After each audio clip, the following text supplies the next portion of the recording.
Anyone who knows their history knows this. Of course, you had indentured servitude that was here before, but that doesn't necessarily mean there were not folks who were not a part of that. Chattel slavery and indentured servitude, two different things of the same coin.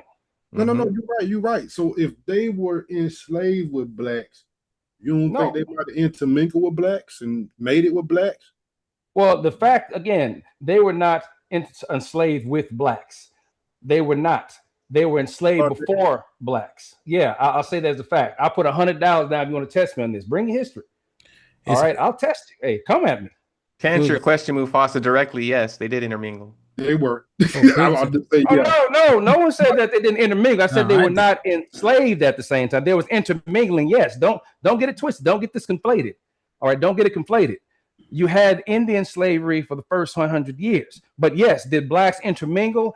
Yes, they intermingled with the Indians. But I'm saying that you had a period where there was Indian slavery, the praying Indians, and then there was a period, of course, when chattel slavery began.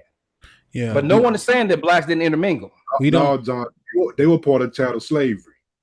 You might want to keep doing your research. Again, like I said, about the pilgrim, all this. How do you think we drove out all of them slaves? My bad here. Well, we have to do a show on it and just let it, But I guess the last thing I'll say, it was interesting. I DJ'd a party on a plantation in Idaho, mind you. I had to fly into Seattle. What's it called? Spokane. To fly into. I had to drive down to Idaho to DJ this party, and no bullshit. And this the when you drive onto the reservation, like you go back 15 years, But the casino was nice, of course. Interestingly enough, if there was 100 people standing there, 30 of them looked like a combination of everybody on this panel. The reservation probably about 30% black, look like but they all related to each other. But then obviously people could be born and look more like the stereotypical Native American, and a lot of people look like less. So it was interesting. So when they were doing like their powwow, that's a very serious thing too. Like you don't just it's mesmerizing too. But when you went looking, it's black kids, and then you have the ones that look a little bit more stereotypically Native. So it was interesting. It was a interesting experience, for sure. That's an interesting conversation, just the history. And John, you're right. If we sound dismissive to the history, we should apologize for it. I just think we trying to have the show in such a small time span. When we get into the history, it's like we stay there and then we trying to get an answer that maybe somebody could walk away with. But I think the history is great edification for sure. So we need more of it. So I apologize. But it's good though. It's good because even when you and Sel were going back, because y'all was going back and forth for a little minute, that's probably a 10-minute clip, just y'all talking about the different who did what, redlining, etc. So that'd be interesting, man. Damn. Facts don't choose sides. People do. Yeah. I don't know, but John, if I had to, and I couldn't, just because, I have prescriptions already. But it seems like, based on for my life, the conservative or the Republican would make more sense. Just what would directly affect me and mine. If what was being presented to me I'm saying assume everything was true. Because the smaller government, less in your business, lower tax rates, etc., would just make more sense. Would you also go with giving up your birthright citizenship for you and your family? What you mean? What? That's not true. That's what the Republicans are fighting for. That's what they're not. _accountability_partner donated $20 through Super Chat. FC, Native Americans were subjected to chattel slavery in some colonies, but it was generally smaller in scale than African slavery. More regionally variable. Less central to the plantation economy that developed in the South. Yeah, I think people agree. I think it's probably more difficult. Well, yeah. I mean, maybe it's just a good show we need to have, It is. Robert Platinum and I done a couple of shows on this on my channel, youtube.com/1970 John Henry. We have done this and we leave the information out there, and a lot of what we're discussing right now, this is the stuff that I clear up that you would not hear depending on the platform that you come to. Because honestly, Hamp, the majority of the folks who have are Black conservatives or foundational Black Americans, which I said that is the key issue that I find when trying to educate folks about the missteps that we have. But we are quick to ingrain, and we live in a society where, yes, we've been lied to. We have been lied from the very beginning of certain aspects of it. But then I won't do this here to get the specifics because you just said this is not a history show. But if anybody wants to check it out, check me out. But I'll leave it right there, Ham. But yeah, you're right. History, it has its place. But when we're trying to get to it, we need to get to it. Yeah, that's all it is. But no, it's definitely interesting for sure. My father was really into history, so I have an affinity for it, you know. So it's good listening to it, and you guys are saying things that resonate because a few things I've looked up as well, you know. Hey, I'll share it with you when I find it. What was we saying? I was saying a challenge. I was saying a challenge to birthright citizenship that comes with the Republican. I'm asking if that makes sense. If are they trying to take away birthright citizenship? Executive Order 14160, January 20th, 2025, signed by Trump. At the _AP_accountability_partner donated $20 through Super Chat. Last one. Thank you, John. I was actually reading the last one. Appreciate the education. Hamp, salute to you and the panel. Good convo. Salute the OG AP in the building, man. Good to see you, bro. Appreciate the support. Love you, man, for sure. And yeah, I think the fact check is uberly important. Yeah, man. You know, and it's just about being accurate. You know.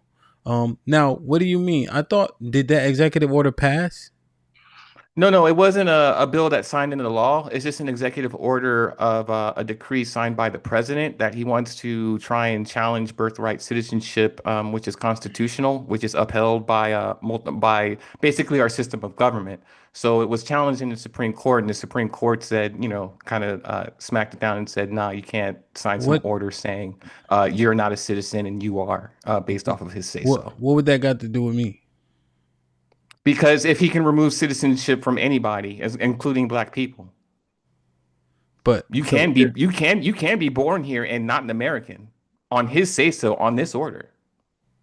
Really? You have no rights. You have no habeas corpus. You have no presumption of innocence. You have no rights to a bank account, ownership, a job, everything that you use in order to be a part of a system that's legitimate. You can now be made illegitimate, and you can be rounded up and deported by ICE because you are not a citizen. I thought it was that immigration fight. I thought because Mufasa, I thought when I heard it and I was edified on it, I thought it was if your parents flee here and you're born here, that doesn't give you automatic citizenship. That's what it was about. It's not about. Oh, it did. Yeah, it did. No, that's right. It did. That's it gave what you the challenge citizenship. was. Yeah. That's what the challenge was. But yet, when he let someone come in from South Africa, he just making up facts. He just making up bullshit. He's not. It's not. There's nothing made up about it. No, Steve. What's happening? Why don't you listen? Don't listen. You don't have to. If August, why are you so damn incompetent about shit, bro? Hang on. Even if he says, even if he says, I'm making it up, go listen to I'm not throwing it at you. Miller. Go listen to members of this administration. I don't call you incompetent, okay? Say these things. Wait. No. August. You don't have to listen or believe what I say because it sounds outrageous or because you don't like the fact that I'm liberal or whatever and you think I'm making it up. I don't have to make up ridiculous things to say. These people, I'm getting it from the people in the administration themselves. Go look at Stephen Miller. Go look at why he signed the executive order. Go say who he wants to affect with it. Go say what he wants to do with ICE. Go look at all of these public policies. Go look at 2025. Go look at the intentions and the moves that these people are making and why they're making them. I looked at it, man. I know what you're saying in the way that then why ask me anything? Then why ask me anything? So, but wait. Hold on, August, real quick. Sorry, I mean, sorry, because I'm trying to wrap. I'm just trying to. So, EBD, you're saying, right, based on how they talk and what they say, right, and their particular prescriptions, right, you're speculating though, but just based on what they're saying in disposition, how they try to galvanize their current constituents, right? So you're saying based on all that, this is bigger than Nino Brown. It ain't just about the immigrants. Correct. Okay. All right, I can see that, but and I'm saying but on purpose, right? But it's speculation though. Oh, sure. We can say it's speculation because nothing's happened yet, right? Okay. But what are the odds of it based on what we've seen for it to happen? What are the odds if we got to extend on what EBD is saying right now? Based on the track record that we've seen, what would be the odds of that? See, that's the interesting thing about track record, John. Like when we've been going back to the history. Yep. The name assigned Democrats. They had the worst track record. That's the interesting thing. The name assigned to each party, we were saying in a certain time frame, that's actually the other party. You know, so it's like, who do I track? So then if I look at Biden in them under the stop and frisk super predator, is that still the Democrats? Like the Biden bill, the super predator. Oh, the 94 crime bill. Yeah. Always the 94 crime bill. Yes. No, I'm saying is that actually Democrats? You see, so if I'm looking name and we go start back 80 years, who's more implicated? Is it the name Democrat more likely to be up there, or Republican more likely to be up there about things that potentially harm black people?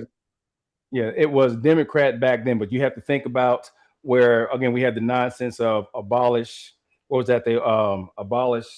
police or something like that, which is stupid, of course. But you also look at the fact that when more people got cameras out, they looked for accountability of the police more so.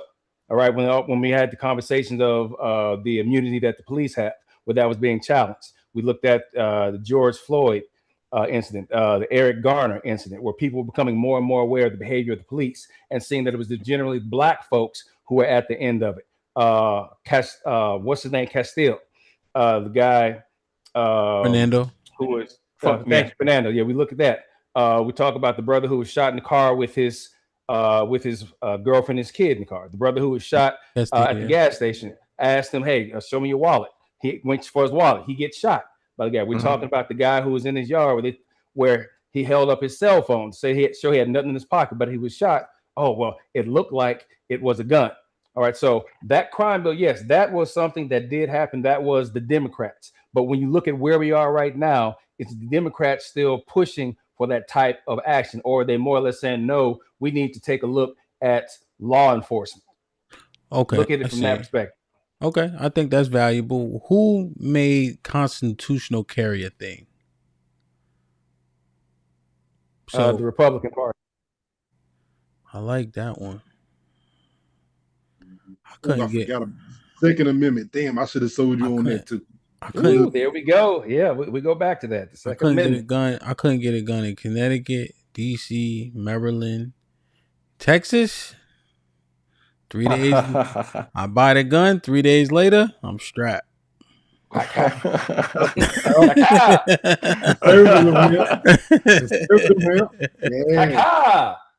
Damn, man, y'all ain't got crazy. John, man, I appreciate the OGs coming through as always. Any final thoughts? Yes. Again, as I said before, facts don't choose. Oh, sorry, John. Let me read the super chats. That way, the final thoughts are uninterrupted. That way, I can clip it appropriately. Copy.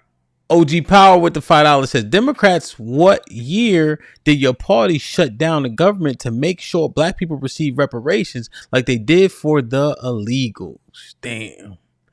Somebody said Li do it on purpose just to get his name read by the robot. John Henry did I read this one, John? With the 10 says, yes, the president plays a foundational role in the budget process by submitting a comprehensive annual proposal to Congress, but they cannot single-handedly balance the budget. OG, you hadn't read that one. Okay, yeah, I didn't. Yep. OG Power, the $5 says, EBD, considering Democrat states are highest tax, also most expensive states in the union, what do I get extra with the high tax money? Red states get more contribution with that tax money. And they lead in welfare.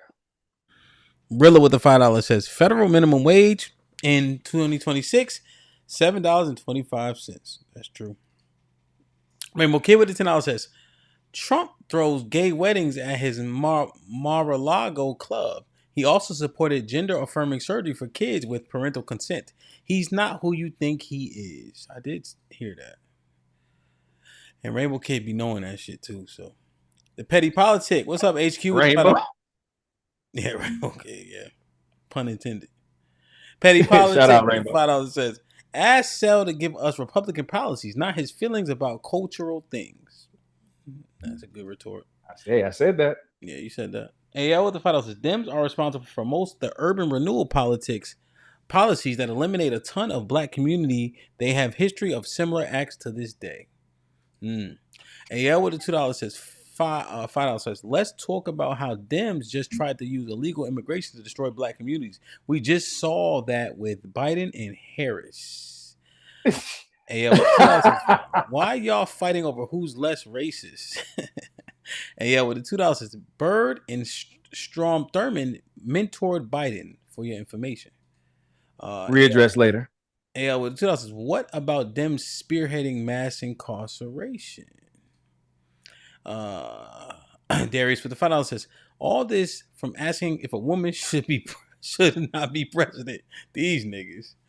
Callie with the $2 says, ask Sal who Lee Atwater is. I'm morbidly curious. So he knew, right? Because John asked me to bring the video up and then Sal had cited it. So it's not like he knew already. Mike Brown with the $5 says, panel, what the thing that determines if the economy is better with this president or any other in your opinion? Yeah, so I guess you guys can, if you want to try to fit the answer into that question quickly and then give you a final thought. My OG John Henry, what's popping? Yeah, like I was saying, man, again, facts don't choose sides, people do. And if you don't know your history well enough, then you'll believe anything that's being said. And that goes back to the exchange Sel and I had with the fact that he was looking at archaic information, naming a party when you look at the action that does not fit that nowadays. And also, just to clear everything up, we were talking about in '85 about the bomb and move. I wasn't disputing that it was a Democratic government. Matter of fact, we weren't even talking about that. We were talking about the aspect of what political parties' actions happened under. I wasn't speaking locally. Just clear that out. But again, my final say so is value has no worth unless it's agreed upon, because in the end, we get who we qualify for. As same as things, facts. People don't choose that properly, but we need to make sure we do so. Indeed. EBD, how old are you?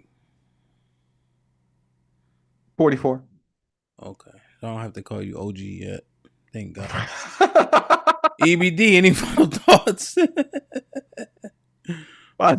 Well, just to answer that last thing about economic indicators, that last super chat, I'll just 2 or 3 things. One's going to be the GDP, the other one's going to be the unemployment numbers, and the third is going to be the average cost of goods, whether it be groceries and gas. So those are the 3 indicators of how the economy is doing at any given point with those trends. And then my final thought would be that, I mean, yes, we have political leanings, but I hope, the only hope I do have is that that we come together and agree that the black community as a whole needs to pick a direction that is beneficial to us as a community, and that we start moving in that direction as a single united community, rather than arguing over who's more racist or not. Because in the end, it's not going to matter Democrat or Republican. What matters is that the black community sticks together for a better future for themselves and their children, their families. Get jiggy with that. August, what you think, man? I think that if we take a step back and look at what each party is actually offering us, not the promises that they're making, we'll start to see that a lot of what we want for our community aligns with conservatism, especially when it comes to the nuclear family and understanding financial literacy. I think that the way that Democrats package things, we continue to be brainwashed by that packaging, and they use race as a form to manipulate us into pushing forth their agendas, which is usually for socialism or homosexuals. So I'll just land it there. Indeed. Okay. Mufasa, what you think, man? Yeah, man. I'm gonna just say this. Look, at the end of the day, pay attention to everybody's movement. Ain't nobody moving to no liberal state. They all coming down south. They all coming to the cheaper states to live. That's where you want to be. It's easier to live for your life. Ain't nobody running up to up north in them cities where they taxing the hell out of you. You don't want to be there. And where you can't even buy a gun to protect you and your family, you don't even want to be there. And at the end of the day, like I said, their only subscription is to hand you something. All right. We know from the good book. The good book will tell you, man, you teach a man to fish, you feed him for life. You hand them 2 fish, you feed them for a day. All right. You teach people how they're going to get out themselves. You don't hand them money. All right. So look at your country. Look where the most people is going at. Everybody that's talking this liberal stuff, they ass ain't going nowhere. They still in the South talking it. They ain't going to New York. They ain't going to California. They don't want to live there. It's too expensive. So when you want to look at what's best for you, look what the majority of the country is fleeing to. Look at the places they're going to live. Conservative areas. Damn. Aaron, what's popping? What's popping is the weather in the South sucks, so stay away from that. But to answer the economic question, I mean, a good start will be the metrics that EBD outlined, but it depends on where you are on the economic ladder and your proficiency with the economy. 2 great barometers would be the Dow Jones Industrial Average, more broadly the S&P 500, and then beyond that, the GDP would give you an idea as to what policies are doing to infect our economy that don't have any direct impact on the economy. You know what I mean? So just things to look at.